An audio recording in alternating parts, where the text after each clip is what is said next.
Luke chapter 9. When Jesus had called the 12 together, he gave them power and authority to drive out all demons and to cure diseases. And he sent them out to proclaim the kingdom of God and to heal the sick. He told them, "Take nothing for the journey, no staff, no bag, no bread, no money, no extra shirt. Whatever house you enter, stay there until you leave that town. If people do not welcome you, leave their town and shake the dust off your feet as a testimony against them." So they set out and went from village to village, proclaiming the good news and healing people everywhere. Now Herod the Tetrarch heard about all that was going on, and he was perplexed because some were saying that John had been raised from the dead, others that Elijah had appeared, and still others that one of the prophets of long ago had come back to life. But Herod said, "I beheaded John. Who then is this I hear such things about?" And he tried to see him. When the apostles returned, they reported to Jesus what they had done. Then he took them with him, and they withdrew by themselves to a town called Bethsaida. But the crowds learned about it and followed him. He welcomed them and spoke to them about the kingdom of God, and healed those who needed healing. Late in the afternoon, the 12 came to him and said, "Send the crowd away so they can go to the surrounding villages and countryside and find food and lodging, because we are in a remote place here."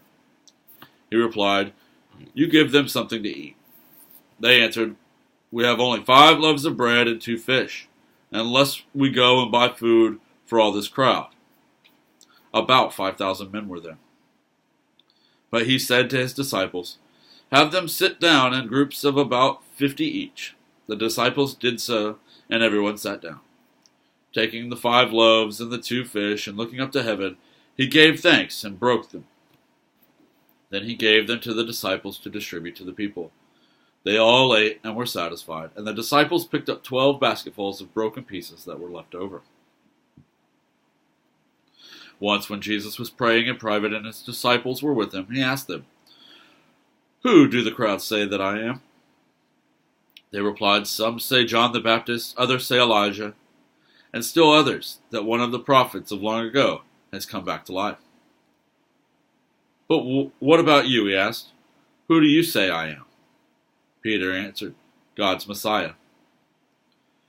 Jesus strictly warned them not to tell this to anyone, and he said the Son of Man must suffer many things and be rejected by the elders, the chief priests, and the teachers of the law, and he must be killed and on the 3rd day be raised to life.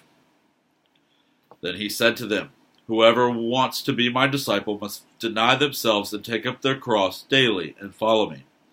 For whoever wants to save their life will lose it, but whoever loses their life for me will save it. What good is it for someone to gain the whole world and yet lose or forfeit their very self? Whoever is ashamed of me and my words, the Son of Man will be ashamed of them when he comes in his glory and in the glory of the Father and of the holy angels. Truly I tell you, some who are standing here will not taste death before they see the kingdom of God." About 8 days after Jesus said this, he took Peter, John, and James with him, and went up onto a mountain to pray. As he was praying, the appearance of his face changed, and his clothes became as bright as the flash of lightning. 2 men, Moses and Elijah, appeared in glorious splendor talking with Jesus. They spoke about his departure, which he was about to bring to fulfillment at Jerusalem. Peter and his companions were very sleepy, but when they became fully awake, they saw his glory and the 2 men standing with him. As the men were leaving Jesus, Peter said to him, "Master, it is good for us to be here. Let us put up 3 shelters, one for you, one for Moses, and one for Elijah." He did not know what he was saying. While he was speaking, a cloud appeared and covered them, and they were afraid as they entered the cloud. A voice came from the cloud saying, "This is my Son, whom I have chosen. Listen to him." When the voice had spoken, they found that Jesus was alone.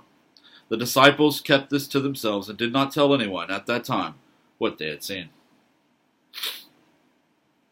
The next day, when they came down from the mountain, a large crowd met them. A man in the crowd called out, "Teacher, I beg you to look at my son, for he is my only child. A spirit seizes him, and he suddenly screams. It throws him into convulsions so that he foams at the mouth. It scarcely ever leaves him and is destroying him. I begged your disciples to drive it out, but they could not." "You unbelieving and perverse generation," Jesus replied, "how long shall I stay with you and put up with you? Bring your son here." Even while the boy was coming, the demon threw him to the ground in a convulsion. But Jesus rebuked the impure spirit, healed the boy, and gave him back to his father. And they were all amazed at the greatness of God. While everyone was marveling at all that Jesus did, he said to his disciples, "Listen carefully to what I am about to tell you. The Son of Man is going to be delivered into the hands of men." But they did not understand what this meant. It was hidden from them so that they did not grasp it, and they were afraid to ask him about it. An argument started among the disciples as to which of them would be the greatest. Jesus, knowing their thoughts, took a little child and had him stand beside him. Then he said to them, "Whoever welcomes this little child in my name welcomes me, and whoever welcomes me welcomes the one who sent me. For it is the one who is least among you all who is the greatest." "Master," said John, "we saw someone driving out demons in your name, and we tried to stop him because he is not one of us." "Do not stop him," Jesus said, "for whoever is not against you is for you." As the time approached for him to be taken up to heaven, Jesus resolutely set out for Jerusalem. And he sent messengers on ahead, who went into a Samaritan village to get things ready for him. But the people there did not welcome him, because he was heading for Jerusalem. When the disciple James and John saw this, they asked, "Lord, do you want us to call down fire from heaven to destroy them?" But Jesus turned to rebuke them. Then he and his disciples went to another village. As they were walking along the road, a man said to him, "I will follow you wherever you go." Jesus replied, "Foxes have dens and birds have nests, but the Son of Man has no place to lay his head." He said to another man, "Follow me." But he replied, "Lord, first let me go and bury my father." Jesus said to him, "Let the dead bury their own dead, but you go and proclaim the kingdom of God." Still another said, "I will follow you, Lord, but first let me go back and say goodbye to my family." Jesus replied, "No one who puts a hand to the plow and looks back is fit for service in the kingdom of God."